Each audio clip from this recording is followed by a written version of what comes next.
Olá, amigos. Bom dia, boa tarde, boa noite. Aqui é Marcelo Fenol, cervejeiro caseiro e artesanal há mais de 10 anos.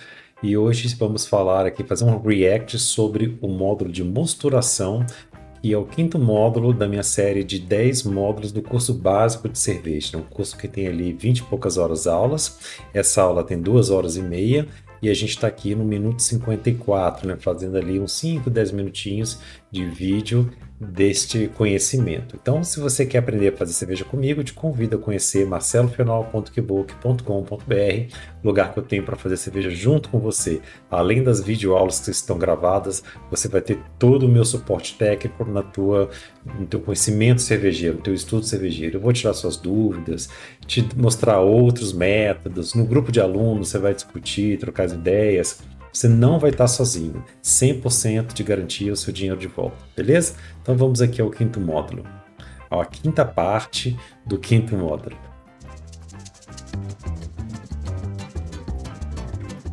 Então veja só, né? Como a gente viu aquele desenho anterior. Eu tenho aqui o meu amido, que ele é altamente complexo, né? Um carboidrato polissacarídeo muito complexo, que ele está ali enrolado, né? Por milhares e milhares de moléculas, né, que tem aqui dentro. Ele é desenrolado na milopectina e na milose, gerando, como eu falei, algo que parece uma árvore, né? Galhos de árvore. E aí, depois, eu vou ter uma outra quebra, tirando compostos menores, até os menor composto possível fermentável, né?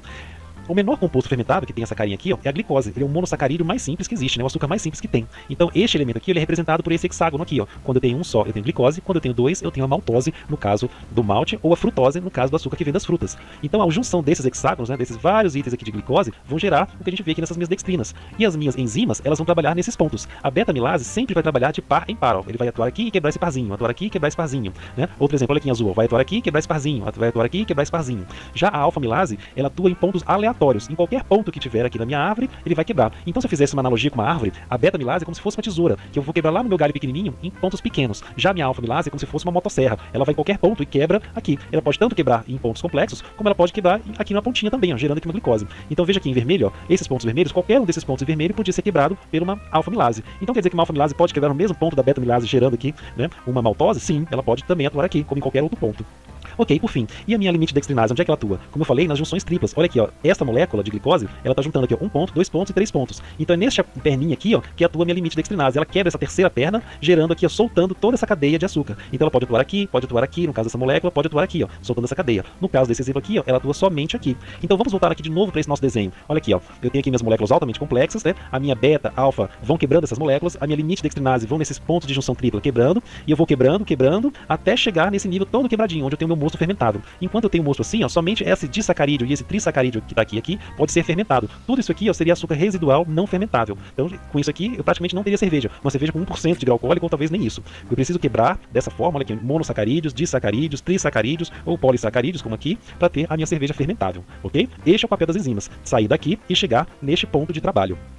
Eu vou só adiantar que depois lá pra frente a gente vai aprender o teste do iodo. E o iodo vai ser importante para me indicar quando que eu cheguei nisso daqui, ó. O iodo, ele colore, ele é colorido enquanto eu tenho dextrinas, né? Enquanto eu tenho amido aqui para ser convertido, ele é colorido. E quando eu não tenho mais, ele não colore mais o meu mosto, ele fica ali na cor do meu mosto. Lá pra frente eu vou falar do iodo. Aqui é só uma introdução sobre o assunto. Então, Peraí, deixa eu só voltar aqui no desenho. Logo no começo eu falei ali de glicose e frutose. Então, olha só. Existe na natureza três principais açúcares simples que a gente tem como alimento. A glicose, né, que tem naturalmente ali no mel e que a gente quebra aqui durante a mosturação até chegar nessa forma mais simples. Nós temos a frutose, que o símbolo é F e vem ali das frutas, e nós temos a lactose, que também é uma molécula simples, que vem do leite. Só que a relação entre glicoses, né, quando são duas moléculas de glicose, a gente chama de maltose. Mas é possível ter na natureza a relação glicose-frutose. Quando a gente tem esses dois, é a sacarose, é o açúcar comum de mesa, né? Uma frutose mais uma glicose geram a sacarose, que também é fermentável pelas leveduras, tá? Quando eu falei ali frutose, não, parece que não ficou muito claro, e eu expliquei um pouquinho melhor agora. Vamos dar sequência. À frente eu vou falar do iodo. Aqui é só uma introdução sobre o assunto. Então, vamos rever mais uma vez o que eu já falei, né? A beta-amilase é aquela pequenininha que vai quebrando em pares, né? Com a minha tesoura pequenininha que quebra aqui sempre em pares, né? Na minha maltose. A minha alfa-amilase, ela é aquela motosserra que quebra em qualquer ponto. Eu tenho aqui, ó, a minha amilopectina e ela quebra em qualquer ponto. Ó, quebrou aqui, ó, TUF, por exemplo, quebrou aqui, ó, e gerou essas moléculas maiores. E a minha limite-dextrinase, ela vai trabalhar sempre no ponto de junção tripla. Aqui nessa molécula, né? Nesses pontos de junção tripla. Somente uma revisão do que a gente já falou.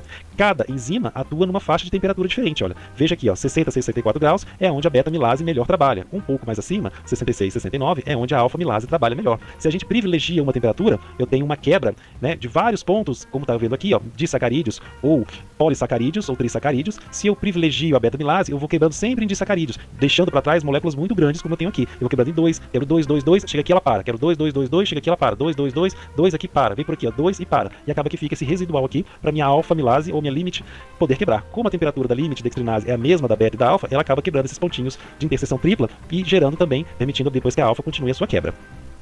Então já falei que as enzimas elas são potencializadas pela faixa de temperatura, né? Uma faixa de uma baixa temperatura ela vai inativar temporariamente a enzima, a temperatura adequada vai mantê-la ativa e a alta temperatura vai inativar. Então vamos entender esse gráfico daqui, o que ele está mostrando. Eu tenho aqui as minhas temperaturas, olha aqui, ó, de 30 a 70 graus, e eu vejo aqui as faixas de temperatura onde as minhas enzimas trabalham. Olha aqui a minha beta-amilase trabalhando aqui, ó, de 55 até 65, sendo 60 graus aqui a parte de pico, né? A minha alfa-amilase trabalhando aqui, ó, mais ou menos de 67 até os 73, sendo 70 a temperatura de pico. Só que além da temperatura, o pH da minha mosturação também afeta aqui os efeitos da minha dextrina, das minhas enzimas. Então, se eu tenho uma leve distorção da faixa de pH ideal, eu vou ter ali uma inativação temporária das minhas enzimas, né? Por exemplo, um pH de 5.0, se ficar muito ácido, eu vou ter aqui uma dificuldade temporária dessa minha enzima poder trabalhar. Agora, se a minha distorção for muito alta, eu vou também ter uma inativação da minha enzima. Eu vou acabar matando a minha enzima, né? Um pH lá de 4.5, 3.5, eu posso acabar aqui matando a minha enzima e não permitindo que ela faça quebra, tanto para baixo quanto para cima, né? Nas duas faixas.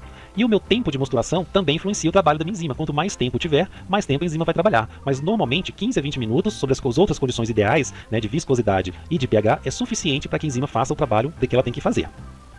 Olhando aqui por mais um outro gráfico para a gente entender, né? Veja aqui, ó, aqui nós temos aqui as temperaturas, olha, de 50 a 80 graus centígrados, e aqui a gente tem a efetividade, né, a eficiência da minha enzima, a eficiência enzimática. Veja, por exemplo, que essa curva azul representa a minha beta-amilase. O que está dizendo? Que em 52 graus centígrados eu já tenho uma atividade da beta-amilase, mas ela é muito pequena, ela corresponde só a aproximadamente 10% da força dela. Se eu mantiver aqui minha temperatura em 52, talvez eu precisasse de horas e horas e horas do meu mosto nessa temperatura para que minha beta-amilase conseguisse converter todo esse mosto. De outra forma, se eu tenho aqui, ó, minha temperatura em 62 graus, eu tenho meu pico de ação da minha enzima, né? Ela vai estar trabalhando no máximo, 100% da atividade enzimática vai estar ocorrendo. Então eu vou ter uma ação muito forte da minha enzima. Essa outra curva em vermelho é a curva da minha alfa-amilase. Veja que ela tem um pico de temperatura em 70 e aqui já próximo de 80 ela se desnatura, né? Tanto a alfa quanto a beta, aqui a partir de 76 elas já estão praticamente inativadas. Na medida que eu aprimoro, que eu realço o tempo de fermentação, o tempo de mosturação em 62 graus, que eu privilegio a minha beta-amilase, eu estou aumentando a fermentabilidade da minha cerveja. Ela vai ficar mais seca, mais fermentável, mais alcoólica, mais perto do estilo americano, por exemplo. Do mesmo modo, na medida que eu privilegio aqui para o lado, né, da minha alfa-amilase, eu vou ter uma quebra menor, né, dos meus açúcares, então vou ter uma cerveja, um mosto menos fermentável, vou ter uma cerveja com mais corpo, menos alcoólica, mais próximo dos estilos belgas, por exemplo, ok? E eu posso ter aqui um ponto de equilíbrio, olha, um ponto aqui em 67 graus, para eu trabalhar tanto uma quanto a outra enzima. Então, quando eu penso aqui em rampas, né, de temperatura, eu penso em pontos de temperaturas e tempos onde eu vou permanecer em cada uma dessas rampas. Quando eu crio meu modelo de rampas, eu vou adicionar ali de 15 a 30 minutos em cada um dos pontos de temperatura que eu estou desejando. Então, veja, por exemplo, que o modelo de duas rampas, eu poderia ter aqui, ó, uma rampa em 50 graus, para trabalhar aquela parte lá de quebra de proteínas que eu falei, e uma outra rampa em 70 graus, trabalhando, por exemplo, aqui a minha alfa-amilase, né, gerando aqui um mosto menos fermentável. Ou posso ter um outro modelo, para um outro estilo de cerveja, trabalhando aqui em 60 graus, e depois em 70 graus, trabalhando as duas no pico, gerando uma cerveja mais seca. Então talvez essa primeira rampa seja mais indicada lá para uma cerveja de trigo mais encorpada, ou para fazer uma Duvel, por exemplo, uma Tripel, enquanto esse modelo de rampa seria mais adequado para fazer uma cerveja americana, uma cerveja mais seca, como uma APA ou uma IPA. Eu também posso ter modelos de múltiplas rampas, né, passando por vários pontos, e cada um desses pontos um determinado período adequado para que eu atinja cada um dos meus objetivos de acordo com a minha receita. Mais para frente eu vou explicar aí alguns exemplos. E uma última técnica chamada escalada de 90 minutos, onde você faz ali a inserção dos seus grãos em, por exemplo, 35 graus, e você vai deixar um aquecimento lento que vai subir 1 grau centígrado a cada 2 minutos, totalizando ali 1 hora e 10 minutos de mosturação. Você vai passar por todas essas faixas de temperatura até atingir 70 graus centígrados, né? 2 minutos em cada um desses aqui vai levar 1 hora e 10 de mosturação para fazer. É uma outra técnica também para um outro estilo de cerveja. Por último, só faltou falar que... Rapidamente, antes de eu entrar nesse detalhe, só lembrando que não existe rampa melhor ou melhor. Existe rampa adequada a um estilo. E na medida que você vai entendendo e vendo os exemplos, você vai ver que cada estilo vai pedir um tipo de rampa e teu equipamento também vai permitir um ou tipo de estratégia.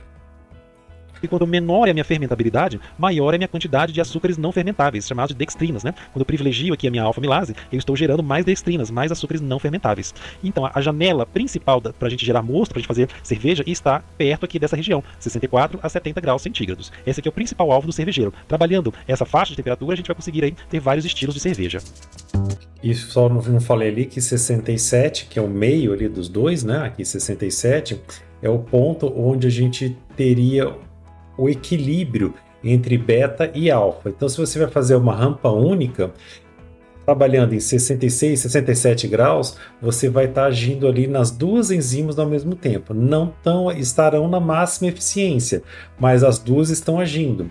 Então é como se você tivesse lá a motosserra e a tesourinha trabalhando ao mesmo tempo. Então você pode fazer para a maioria dos estilos uma única rampa a 67 por 1 hora, se estiver usando o grau Pale Ale, Viena ou Munique, ou 1 hora e meia se tiver como grão base o Pilsen.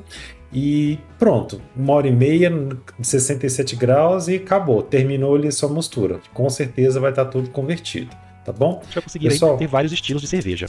Se você gostou, dá o seu joinha e até o nosso próximo módulo. E não se esqueça de conhecer meu curso marcelofenol.kbook.com.br, o lugar que eu tenho para te ensinar a fazer cerveja comigo. Um abraço e até a próxima. Então, você está gostando desse vídeo? Quer aprender mais? Quer aprender tudo sobre cerveja artesanal, como utilizar os ingredientes da melhor forma possível, como entendê-los, como resolver problemas, construir receitas adequadas, entender os diferentes métodos, se tornar um verdadeiro mestre cervejeiro e ter o meu apoio incondicional nessa jornada? Então, não deixe para amanhã, faça hoje mesmo o meu curso marcelofenol.kbook.com.br ou aponte o seu celular para esse QR Code que você vê aí na nota. Eu sou cervejeiro artesanal há mais de 10 anos e tenho aqui um curso perfeito para você.